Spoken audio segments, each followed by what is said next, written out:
원광대학교 HK플러스 동북아시아 인문사회연구소와 함께하는 찾아가는 인문학, 굿모닝 인문학. 오늘 김현주 교수님 나와 있습니다. 안녕하세요, 교수님. 네, 안녕하세요. 감사합니다. 자, 오늘 주제는 뭘까요, 교수님?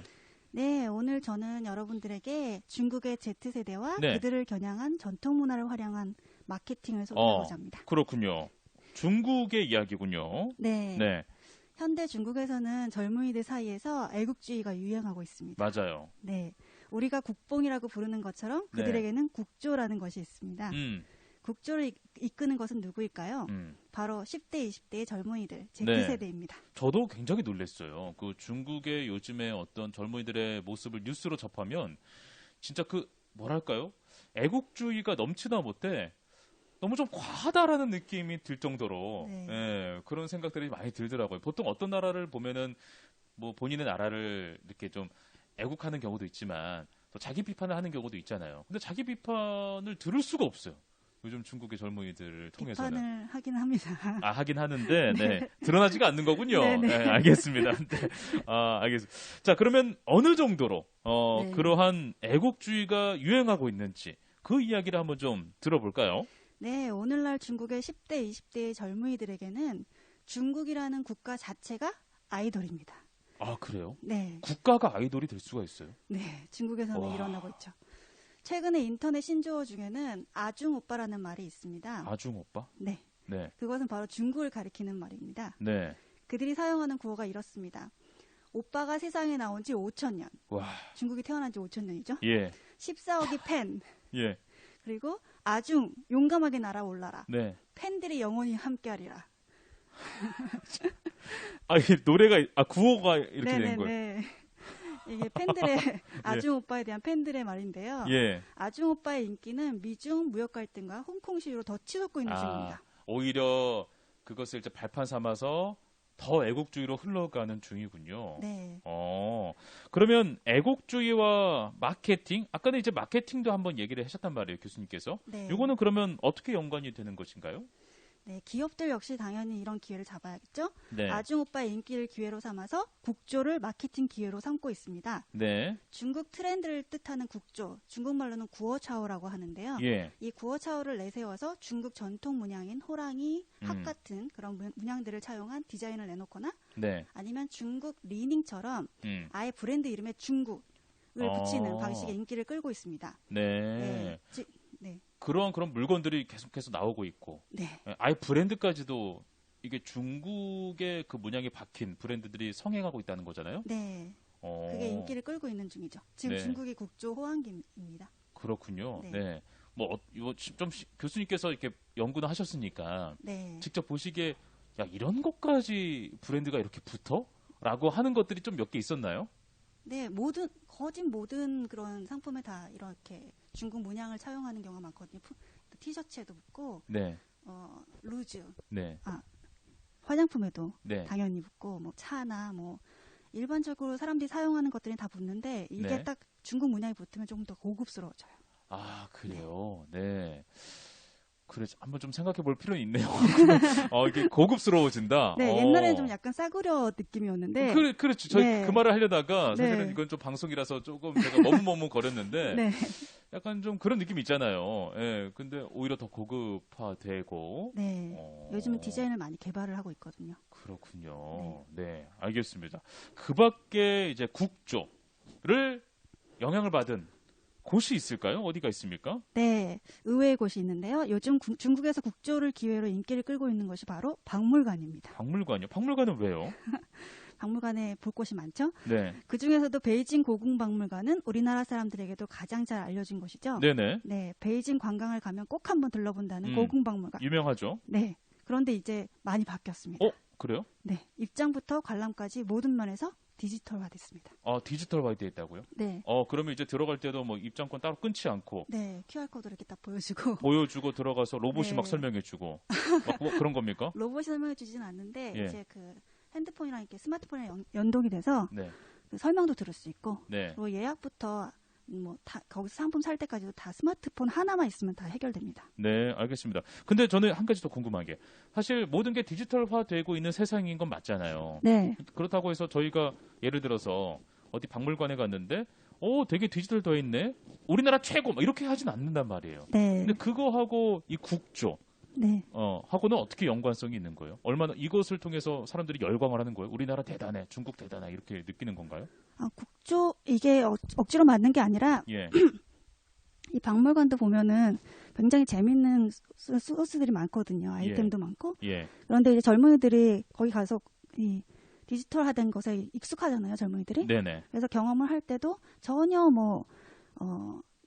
미숙하다거나 너무 단순하다거나 이런 느낌이 아니라 굉장히 다양한 그런 콘텐츠를 많이 제공한다는 점이 특징인 것 같습니다. 네. 네, 지난번에 여기는 안 썼는데요. 예. 제가 듣기로는 이 박물관에서 사람들을 뽑는데 예.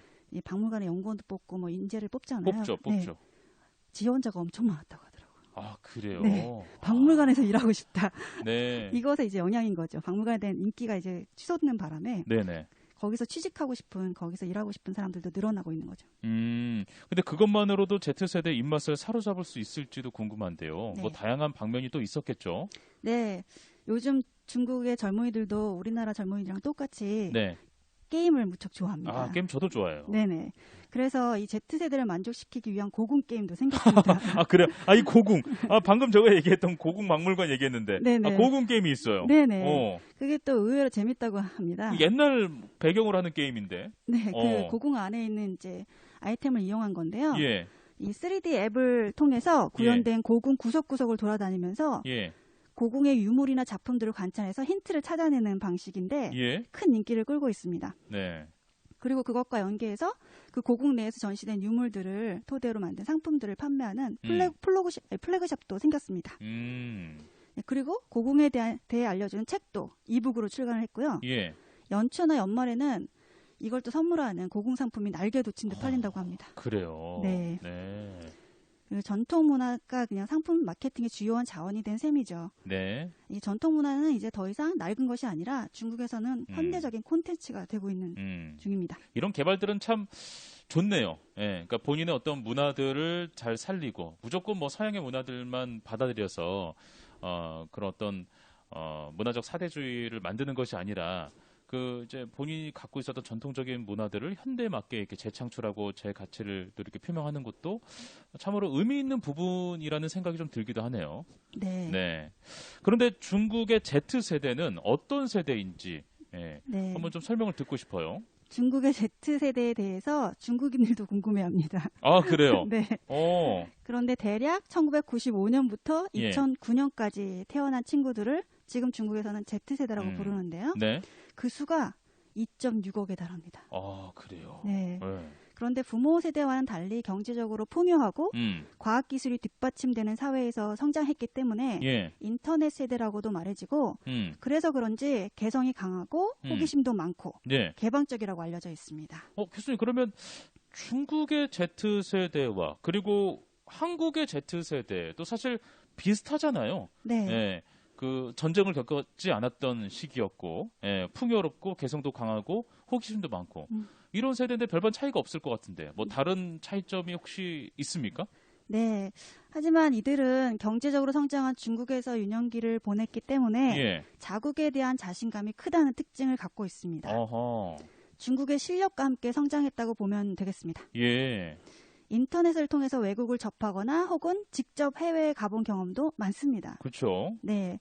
그리고 그 아버지나 어머니 세대와는 달리 중국과 선진국의 차이를 아버지나 어머니 세대는 해외에 나가서 중국과 선진국의 차이를 경험을 했기 때문에 상대적으로 자국에 대해 반성하고 오히려 해외 문화를 더 선망하는 세대였거든요.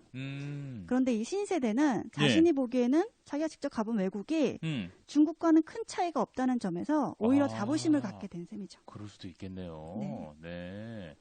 알겠습니다. 근데 단순히 그것만으로 Z세대가 이 전통 문화를 소비하도록 하기에는 좀 부족한 것은 없지 않을까 하는 생각이 있는데요. 여기 대해서는 어떻게 설명하시겠어요? 네, 맞습니다. 중국의 9세대가 경험한 메이드 인 차이나 제품들은 품질이 외국 것과 비교하면 형편없었죠. 옛날에는 좀 그랬어요. 네. 그래서 중국인들은 해외여행을 가면 이것저것 친구들과 친지들에게 선물해줄 선물들을 한아름 사곤 했거든요. 그런데 개혁 개방 이후에 중국이 세계의 공장으로 불리면서 전 세계 선진국들의 우수한 상품을 만들고 쌓은 노하우로 질 좋은 중국 제품들을 많이 만들 수 있게 된 겁니다. 정말 진짜 제가 한 초등학교, 중학교, 뭐 고등학교 때까지만 해도 저는 이제 9세대적인 어떤 사고방식은 좀 있었는데 네. 진짜 불과 한 10년, 10여 년 만에 이렇게 바뀌어버렸네요. 네. 네. 중국의 성장 속도가 엄청나니까요. 그렇군요. 네. 네. 그런데 이 Z세대는 명품을 좋아하기로 또 유명하거든요. 그렇군요. 네. 그래서 이들이 그저 애국주의에 빠져서 전통 문화를 소비할 리가 없죠. 싸구려라면. 네. 네, 그들의 오감을 만족시켜야 비로소 소비로 이어지기 때문에 그들의 구매에 맞는 상품이 많이 개발되기도 했습니다. 아, 그러면 실제로 뭐 이렇게 맹목적인 어떤 그 중국에 대한 젊은 층들이 애국을 하는 것이 아니라 실제로 그 안에서도 많은 변화가 있었기 때문에 네. 그들의 요구를 충족시키는 과정에서 이러한 문화들이 자연적으로 형성이 된 거군요. 네. 네. 그러면 중국의 Z세대는 구매력이 어느 정도 됩니까?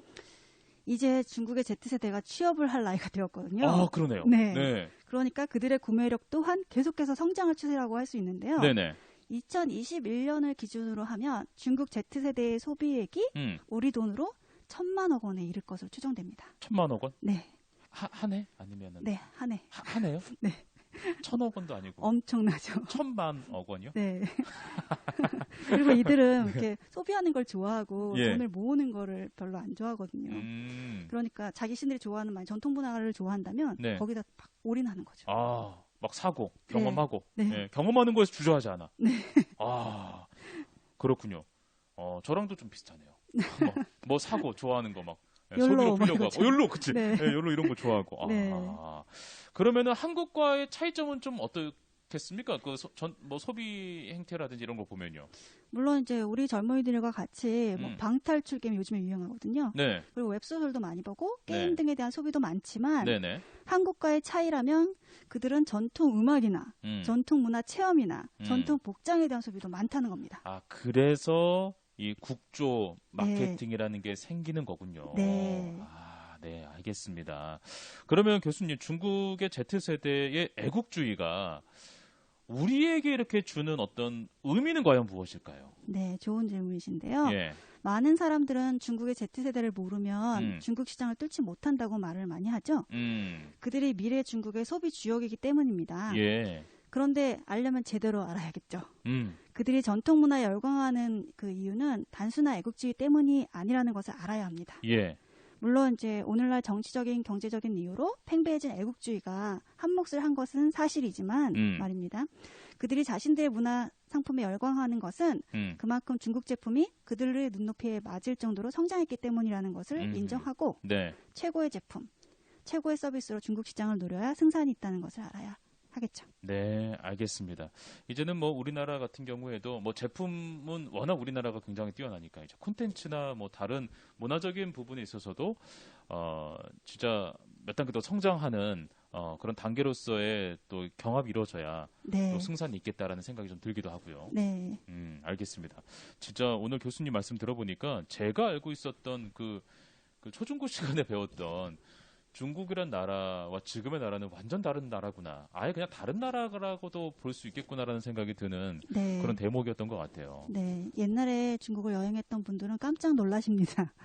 지금은 스마트폰 없으면 중국을 돌아다닐 수가 없거든요. 네. 네. 결제도 다 QR코드로 네. 하는 정도로 어떤 면에서는 우리나라도 IT 강국인데 네. 어떤 면에서는 정말 그보다 훨씬 더 뛰어넘는 또 IT의 또 진보 발전을 이루었기 때문에 네. 네, 상당히 좀 많이 놀란다고도 하더라고요. 네. 네, 알겠습니다.